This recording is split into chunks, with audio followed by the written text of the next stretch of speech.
Dans cette vidéo de Projet Écolo, nous allons voir 5 aliments miraculeux que vous pouvez consommer pour améliorer votre santé.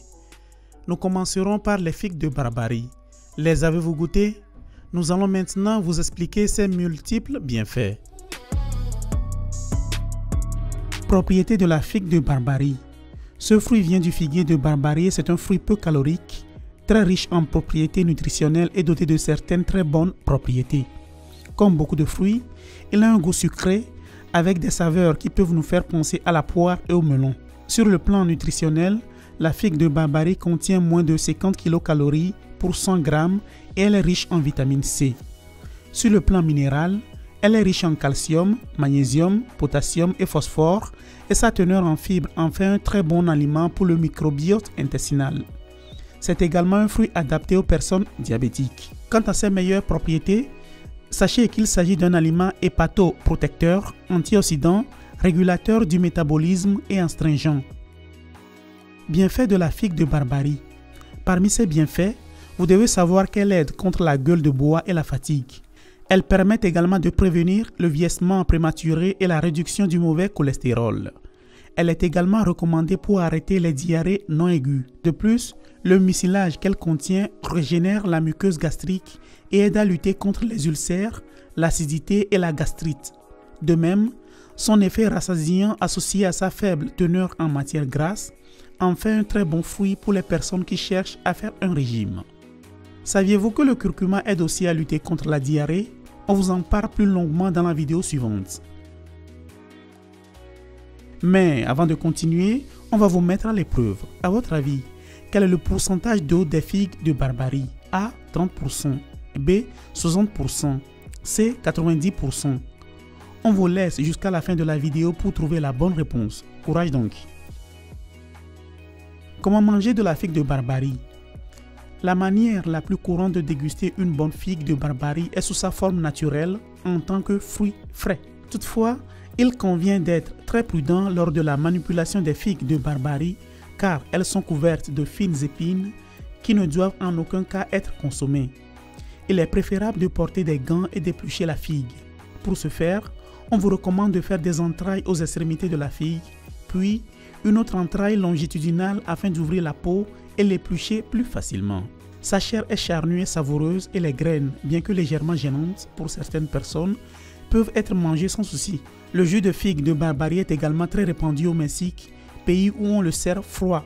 Le smoothie est épais et a un bon goût en soi, mais combiné à de la carotte, là, vous avez quelque chose de vraiment délicieux. La confiture de figue de Barbarie est aussi délicieuse et elle est généralement préparée avec un peu de jus de citron. La glace à la figue de Barbarie avec de la crème et de la panela est également un dessert difficile à oublier. Enfin, la figue est aussi couramment consommée sous forme de pudding. Contre-indication. Son effet astringent, qui permet de lutter contre la diarrhée, peut être contre-productif pour les personnes souffrant de constipation. Vous l'aurez compris, si vous êtes constipé, il vaut mieux que vous ne mangiez pas de figue de Barbarie pendant un petit moment. Contrairement au point précédent, il existe des cas, bien que très rares, de personnes qui ont tendance à avoir des légères diarrhées, des nausées ou des troubles intestinaux à cause des figues de Barbarie. Si vous remarquez que vous vous sentez ballonné ou que vos selles sont plus fréquentes ou plus grosses que d'habitude, essayez d'arrêter de manger des figues de Barbarie et voyez si vous vous sentez mieux. Et pour en revenir à la question que nous vous avons posée précédemment, vous avez trouvé la bonne réponse? La bonne réponse est C. Les figues de Barbarie sont composées d'environ 90% d'eau. Tous les bienfaits des figues de Barbarie ne sont-ils pas simplement incroyables? Eh bien, passons maintenant à un autre aliment sain très populaire aujourd'hui. Nous parlons de l'avocat. Propriétés de l'avocat. L'avocat a de multiples propriétés qui aident le corps humain.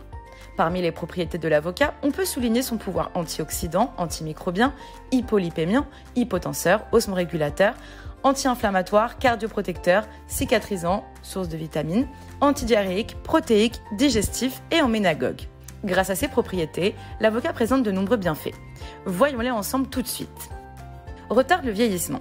Le mélange d'acide ascorbique avec la vitamine E présente dans l'avocat renforce la capacité antioxydante de la dite vitamine.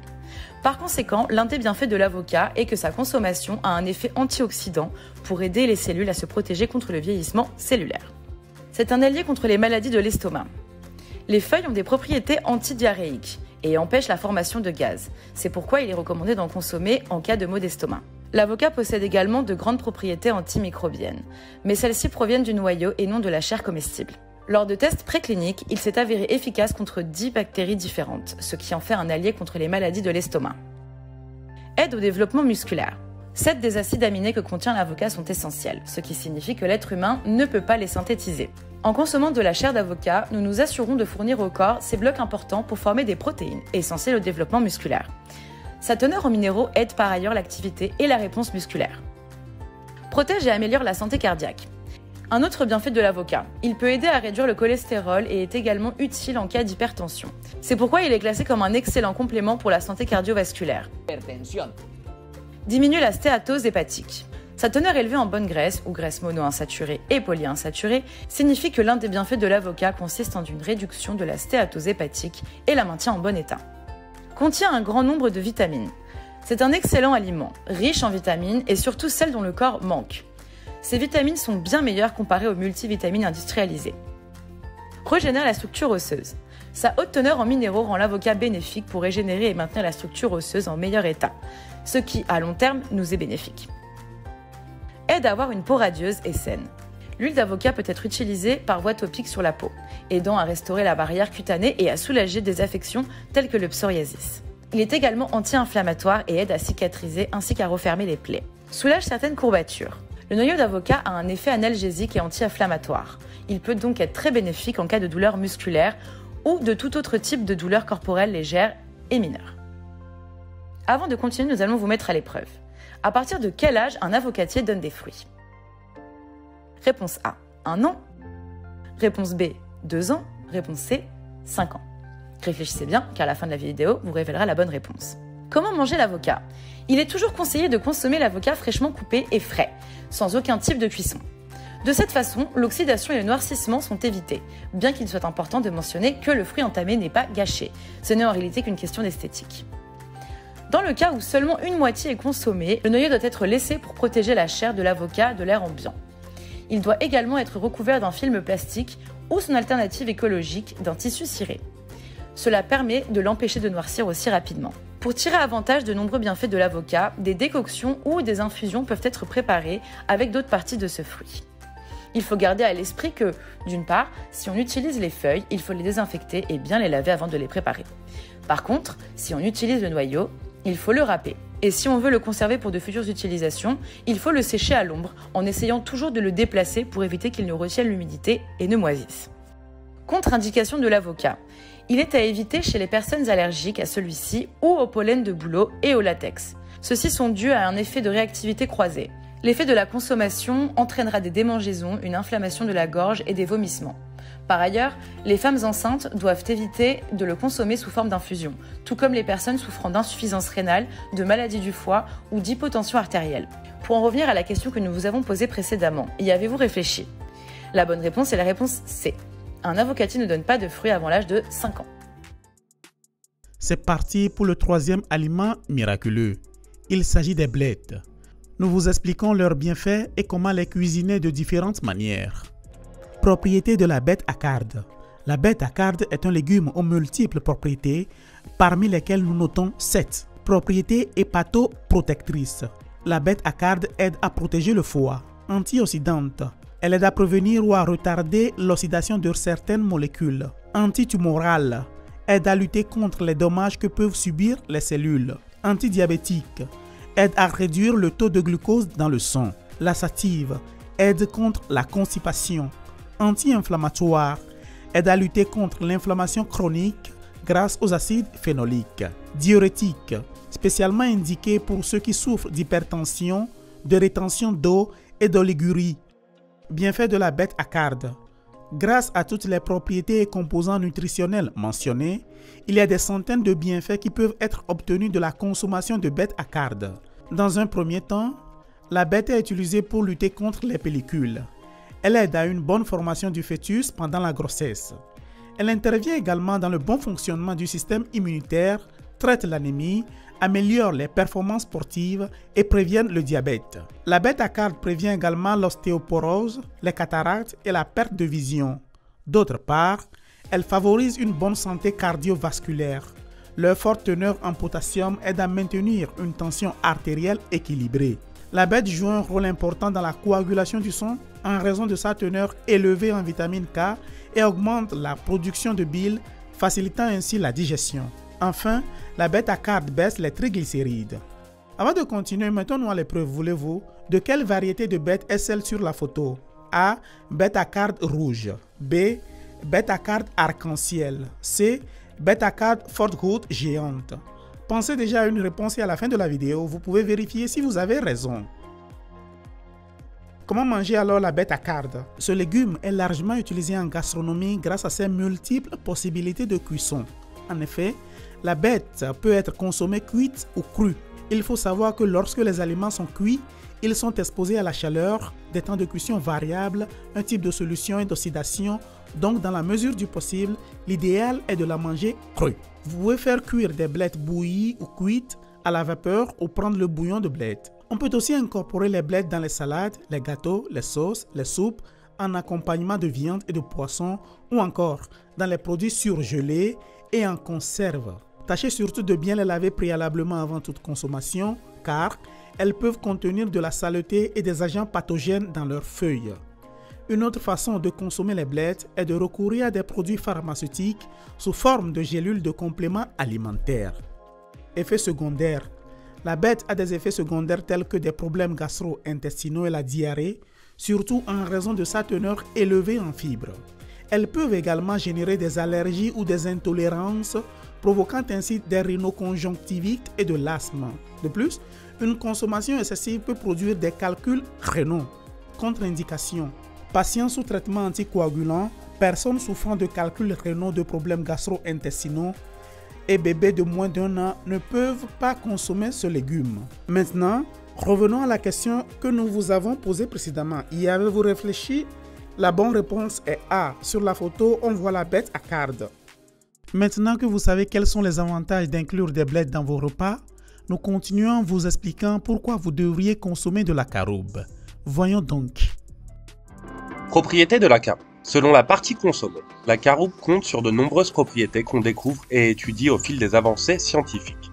L'écorce de l'arbre est astringente, anti-inflammatoire et anti-rhumatismale. La pulpe de caroube partage des propriétés astringentes de l'écorce et est également antidiarrhéique et digestive. Sa forte teneur en pectine en fait également un bactéricide, un antiviral, un coagulant, un anticarcinogène et un bon remède contre le cholestérol. La caroube est également amincissante et rassasiante. Découvrez plus d'antiviraux naturels dans la vidéo suivante. Enfin, la gomme de caroube a un effet anti-régurgitation chez les bébés. À quoi sert la caroube? Elle est très utile pour les coéliaques car la farine de caroube est une farine libre de gluten. Elle est très bonne pour les diabétiques car sa teneur élevée en fibres et en protéines aide à réduire le taux de sucre dans le sang. Cependant, comme elle contient également des glucides, il faut en tenir compte pour ajuster au mieux les doses d'un sucre. En plus, cette légumineuse est utilisée pour la préparation de recettes au goût sucré sans sucre. La farine de caroube, qui est fabriquée à partir de la graine, est largement utilisée dans l'industrie alimentaire. La caroube, qui remplace le chocolat, est également une excellente option, car elle est bien moins grasse. La consommation de poudre de caroube, grâce à sa forte teneur en tanins, aide à réduire le taux de cholestérol sanguin, notamment celui du soi-disant mauvais cholestérol. Elle peut également être utilisée pour traiter les diarrhées causées par des virus ou des bactéries, car la caroube a des effets bactéricides et virucides qui se font sentir dans l'intestin, et car elle contient également des fibres qui aident le transit intestinal à se rétablir. Enfin, la crème de caroube est un remède très efficace contre les vomissements et les régurgitations chez les bébés.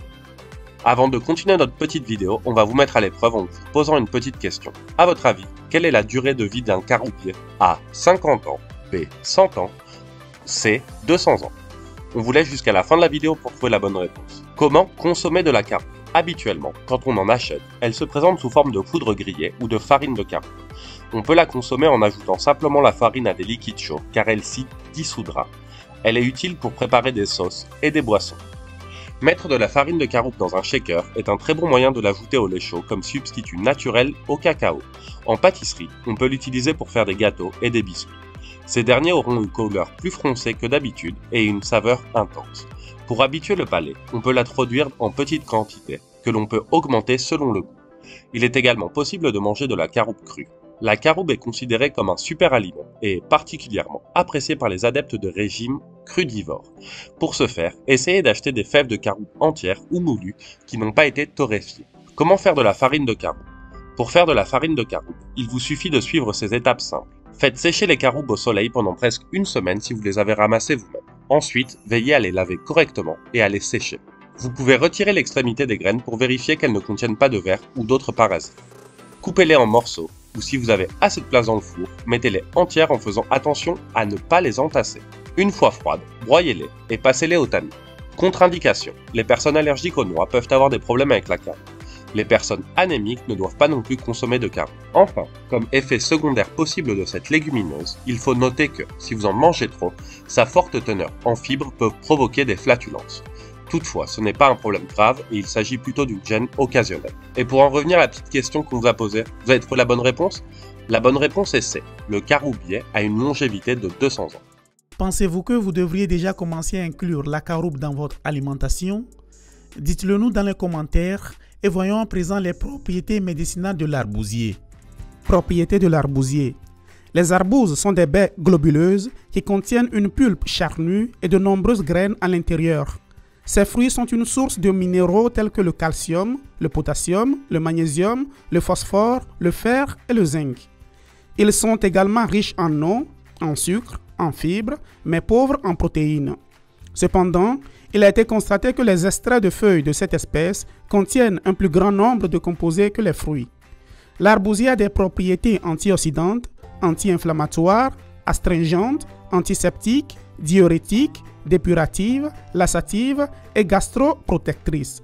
1. Prévient ou retarde les dommages causés aux cellules.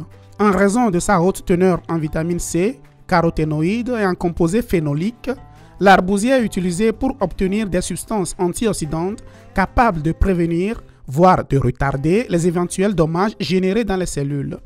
En ce sens, les feuilles et les fruits de l'arbousier peuvent être utilisés par différentes industries telles que la chimie, l'alimentation et la pharmacie, en plus de la médecine, comme source d'antioxydants, de suppléments ou d'aliments fonctionnels naturels, réduisant ainsi l'utilisation de produits synthétiques qui peuvent bien évidemment être toxiques et même cancérigènes.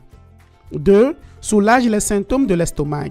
L'arbousier soulage les crampes d'estomac, traite la dysenterie, coupe la diarrhée et est également utilisé pour détoxifier le foie. Bien que les symptômes diminuent lorsque l'écorce et les feuilles sont préparées et bues en infusion, il est plus efficace de consommer directement les fruits. 3.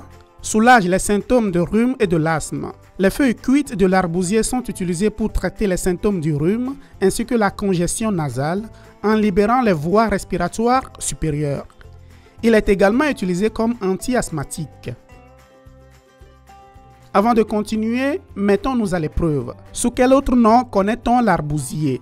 A. Arbre fruitier rouge. B. Arbre à fraises. C. Buisson rouge. D.